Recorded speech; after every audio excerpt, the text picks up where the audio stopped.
ಮಣ್ಣಿಂದ ಬಂದ ನಾವು ಮಣ್ಣಲ್ಲೇ ಇರಬೇಕು, ಮಣ್ಣ ಸೇರೋ ತನಕ ಮಣ್ಣಿನ ಮಗನಾಗು, ನಂಬಿ ಕೆಟ್ಟವರೆಲ್ಲವೋ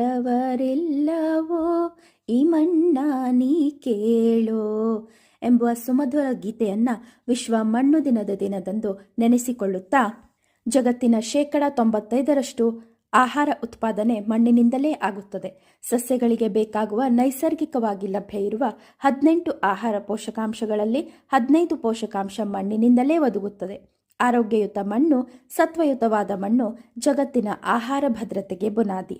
ಜಗತ್ತಿನ ಜಲಚಕ್ರದ ಮುಖ್ಯ ಅಂಗ ಮಣ್ಣು ಒಂದು ನೈಸರ್ಗಿಕ ಫಿಲ್ಟರ್.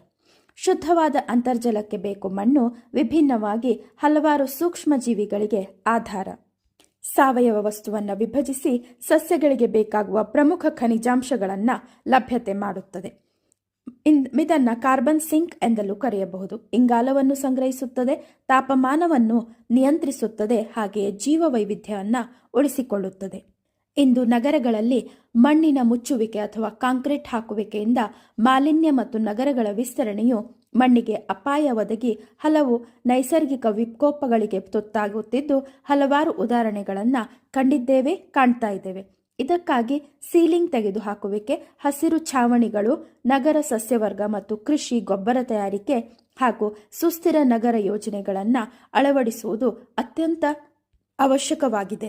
ಈ ನಿಟ್ಟಿನಲ್ಲಿ 2025ರ ಧ್ಯೇಯ ಆರೋಗ್ಯಯುತ ನಗರಗಳಿಗೆ ಆರೋಗ್ಯದಾಯಕ ಮಣ್ಣು. ಇಂದು ಮಣ್ಣಿನ ಉತ್ಪಾದಕತೆ ಕಡಿಮೆಯಾಗಲು ಮಣ್ಣಿನ ಮತ್ತು ನೀರಿನ ಗುಣಮಟ್ಟದ ಕುಸಿತವೇ ಕಾರಣ. ಅತಿ ಹೆಚ್ಚು ರಾಸಾಯನಿಕಗಳ ಬಳಕೆ, ಪೀಡಿನಾಶಕ, ಅರಣ್ಯನಾಶ, ಏಕಬೆಳೆ ಪದ್ಧತಿ ಅಳವಡಿಕೆ, ಅವೈಜ್ಞಾನಿಕ ನೀರಿನ ಬಳಕೆ, ನಗರೀಕರಣ ಮತ್ತು ಹವಾಮಾನ ವೈಪರೀತ್ಯಗಳು ಮುಖ್ಯ ಕಾರಣವೆಂದು ಹೇಳಬಹುದು. ಹಾಗಾದರೆ ಮಣ್ಣಿನ ಆರೋಗ್ಯ ಸಂರಕ್ಷಣೆ ಹೇಗೆ? ಮಣ್ಣಿನಲ್ಲಿ ಇಂಗಾಲವನ್ನು ಬಂಧಿಸುವುದು ಅಂದರೆ ಕಾರ್ಬನ್ ಸಿಕ್ವೆಸ್ಟ್ರೇಷನ್ ಮಣ್ಣಿನ ಆರೋಗ್ಯ ಉಳಿಸುವುದು. ಬೆಳೆಗಳ ತ್ಯಾಜ್ಯ ಸುಡುವುದನ್ನು ಕಟ್ಟುನಿಟ್ಟಾಗಿ ನಿರ್ಬಂಧಿಸಿ ಅದರಿಂದ ಸಾವಯವ ಗೊಬ್ಬರ ತಯಾರಿಕೆ. ಸಂರಕ್ಷಿತ ಕೃಷಿ ಜೊತೆಗೆ ಹೊಂದಿಕೆ ಮತ್ತು ಸರದಿ ಬೆಳೆ ಪದ್ಧತಿ, ಸೂಕ್ಷ್ಮ ನೀರಾವರಿ ಪದ್ಧತಿ, ಭತ್ತದ ನೇರ ಬಿತ್ತನೆ ಪದ್ಧತಿ ಅಥವಾ ಏರೋಬಿಕ್ ಪದ್ಧತಿ ಅಳವಡಿಕೆ. ಮಣ್ಣಿನ ಪರೀಕ್ಷೆ ವರದಿ ಪ್ರಕಾರ ನಿಗದಿತ ಇಳುವರಿಗೆ ಪೋಷಕಾಂಶಗಳನ್ನು ಬಳಸುವುದು. ಕೃಷಿ ಅಥವಾ ಜೈವಿಕ ಕೃಷಿ ತ್ಯಾಜ್ಯಗಳ ಮರುಬಳಕೆ ಮಾಡುವುದು. ಪ್ರಾಣಿಗಳಿಗೆ ನಿರ್ಬಂಧಿತ ಮೇಯಿಸುವಿಕೆ. ಸಮಗ್ರ ಕೃಷಿ ಪದ್ಧತಿಯನ್ನು ಪ್ರಚಾರ ಮಾಡುವುದು. ಪೋಷಕಾಂಶ ಸೂಕ್ಷ್ಮ ಕೃಷಿ ಅಳವಡಿಸುವುದು. ಮುಖ್ಯವಾಗಿ ತಿಪ್ಪೆಗೊಬ್ಬರ, ಕಾಂಪೋಸ್ಟ್ ಗೊಬ್ಬರ, ಎರೆಹುಳು ಗೊಬ್ಬರ, ವಿವಿಧ ಹಿಂಡಿ, ಹಸಿರೆಲೆ ಗೊಬ್ಬರ ಬಳಸಿ ಮಣ್ಣಿನ ಆರೋಗ್ಯ ಹೆಚ್ಚಿಸುವುದು. ಬನ್ನಿ ಮಣ್ಣು ಸಂರಕ್ಷಣೆಗೆ ಕೈ ಜೋಡಿಸೋಣ. ಧನ್ಯವಾದಗಳು.